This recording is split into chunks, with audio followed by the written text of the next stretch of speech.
Giants, I've said it a million times, is nothing better than football in the snow at Soldier Field.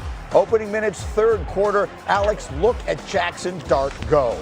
Yeah, I mean, I've been so impressed with this kid's ability to run the football. Listen, if this is the NFL level, this guy's a dynamic runner. And these are QB powers, QB GT counter, and he takes it in. 7 rushing touchdowns for him, and they were up 10 points. But then, he's got the first down here, Alex. Get down. I mean, he's a young, eager kid, I think, wanting to prove his toughness. But here, this is just unnecessary. You got the first. Get down, avoid these hits, and obviously a fumble. Unfortunately, a concussion, and he would leave the game. The Bears would take over, and then Caleb Williams would take over. He does things, Rex, that you just can't coach. How about the effort on this play?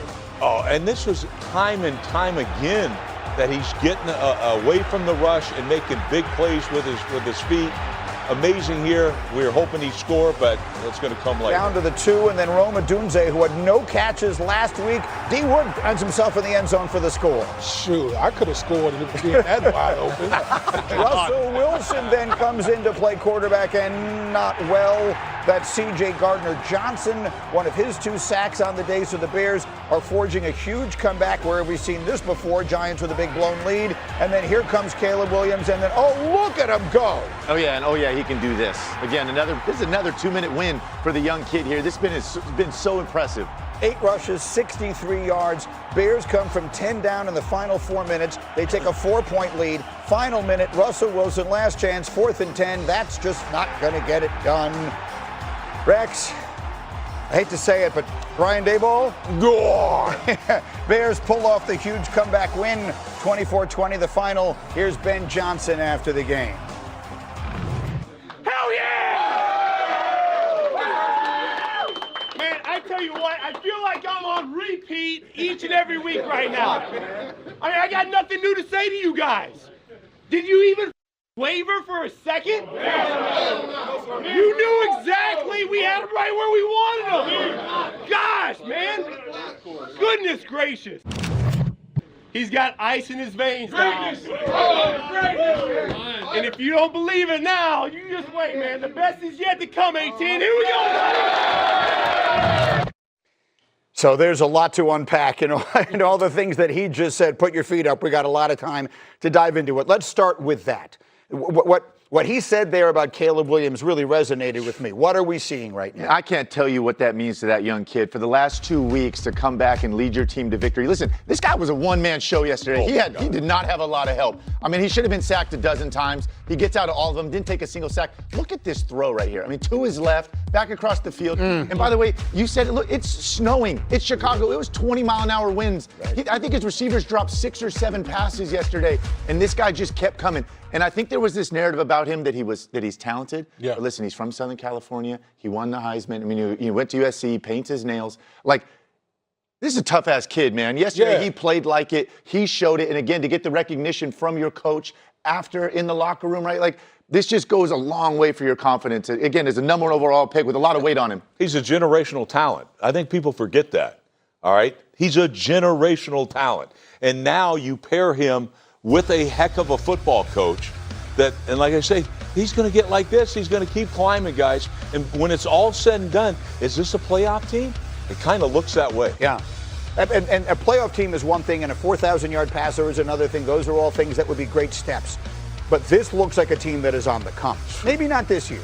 Detroit and Green Bay might still be the class of that division. We'll see. The Bears are finding miraculous ways to win, and it's all kinds of fun to watch. But it looks like they're, for the first time in what feels like a very long time, building something sustainable, and the center of it, obviously, is their quarterback. Absolutely. I thought he was magical in the fourth quarter. And we talked about some of the drops, but some of the plays that he was making in that game, it just shows you, like, there's a reason why this guy was picked #1. Yeah. There's a reason why we've been following the hype of this guy since his freshman year at Oklahoma. Yeah. Okay, because of some of these plays. I mean, look right here. The speed, the legs, all those type of things. And to bring this team back from double digits in the fourth quarter to win these games, that's how you build trust from your teammates. And let me say this. If we go back to his draft class, Jaden Daniels had a pretty successful rookie year. Oh, boy. We're talking about Drake May right now and all he's done for New England. The Chicago Bears never wavered on anybody but this guy. This was the guy all along. And if you're taking this guy ahead of Jaden Daniels, ahead of Drake May, ahead of Bo Nix, Michael Penix, J.J. McCarthy, every quarterback that went in that great rookie quarterback draft class, that tells you how much belief they had in him. And they had that kind of belief in the head coach as well, who they went after really hard because they wanted to marry up the quarterback they identified with the coach they wanted. That's the point I really want to make here. And Rex, you said it about Mike Vrabel. There is nothing more valuable than elite coaching. Look what Caleb Williams looked like last year. They almost broke him. Yes. Remember that moment on the sideline where he looked like a broken man? Look at him now. I mean, to the point that he is ascending like this. And Alex, you can quickly, before we get to the other side of this, speak to that. You were once a number 1 overall pick that struggled early in your career. And all of a sudden you get in the right situation. I don't know, for you it was Jim Harbaugh, but you get in the right situation with the right people around you, and all of a sudden it just looks like a different human being. Absolutely. And listen, like this guy I agree with you, Chef. He had such a dysfunctional rookie year, and some of his peers didn't experience that, and he played through it. He was out there for every snap, every game. And now to pair him with Ben Johnson, I mean, who's maybe one of the best offensive minds there is. And there is everything at his disposal with this kid at the quarterback position, right? There's nothing that you can't do from a QB run situation, from a throw that you can make, right? It's all there. And they've won 6 out of their last 7. And they again, beat up. They're patching holes on the defensive side. I do think this team's going to be there come the end of the season. So let me show you 2 full-screen graphics that tell the story of the 2 teams that played in this game.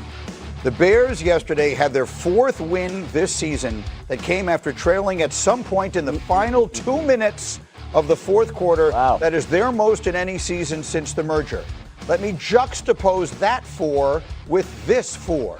The New York Giants lost this season when leading by double digits. Not only is that the most losses in the NFL, no other team has had more than 2 such losses this year. So, D. Wood, talk about the Giants. What was the first thing you said to me? If I'm John Murrah, the Giants owner, I've seen enough. I've seen enough. That stat that you put up there, that's coaching. That's coaching, okay? You shouldn't be, when you're having double-digit leads, you should know how to manage a game to the point where you're coming out on the other side of these things, not losing these games.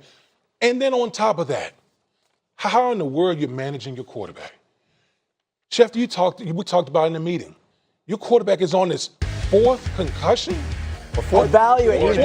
He's been evaluated this season for 4 concussions this season. That is unreal. Like, listen, we know the Giants have a quarterback. Yes. They have a quarterback.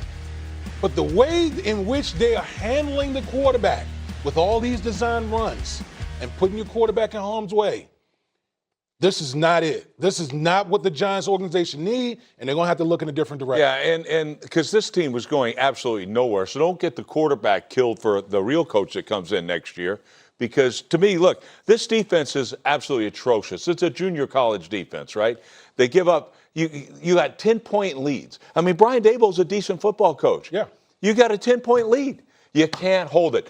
All your money's up in that front, and you ain't using them. Yeah. I mean, so you don't know what the hell you're doing.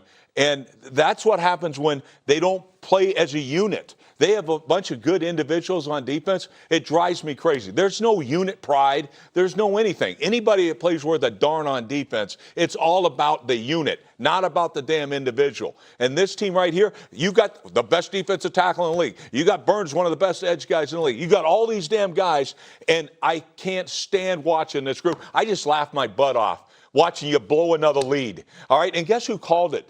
Like, you called it. Remember, you're like, oh, they're going to blow another one. I'm like, oh, no chance. They don't blow. Oh, yes, they did.